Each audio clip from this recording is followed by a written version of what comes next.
Good afternoon, folks. Tonight we're having a conference call with the Honorable Pierre Poilievre from my riding here in Carleton, and also with Peter Kent from the Thornhill riding.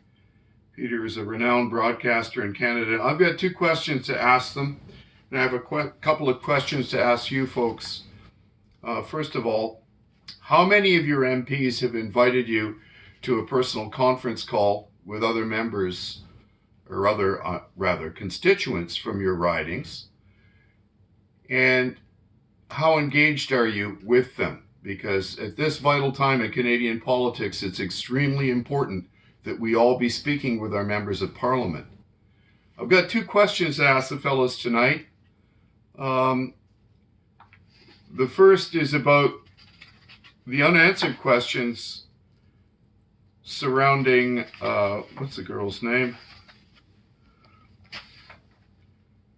The woman that was a Chinese researcher at the Level 4 lab in Winnipeg and her relationship with Wuhan. There's a photograph of the woman there at work.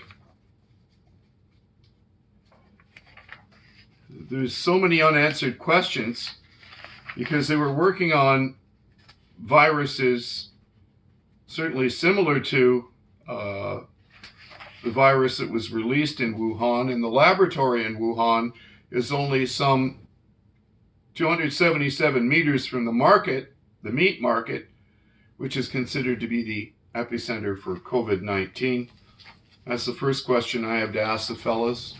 And of course, the second, and most importantly, what are we going to do to bring our supply chain back into the democratic, liberal, free market West?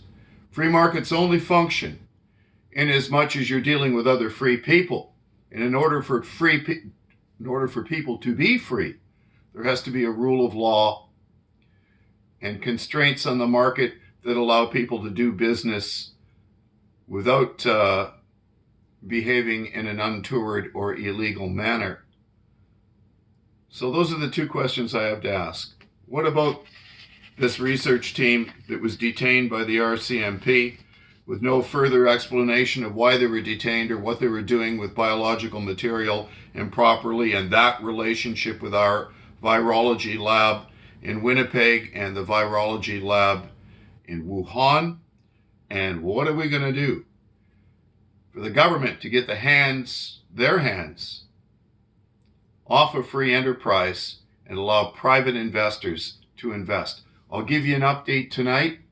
I look forward to meeting with the Honorable Pierre Poilievre and Peter Kent this evening. And I'll get back to you right as soon as that interview is over. Thanks, folks. You watch again this evening.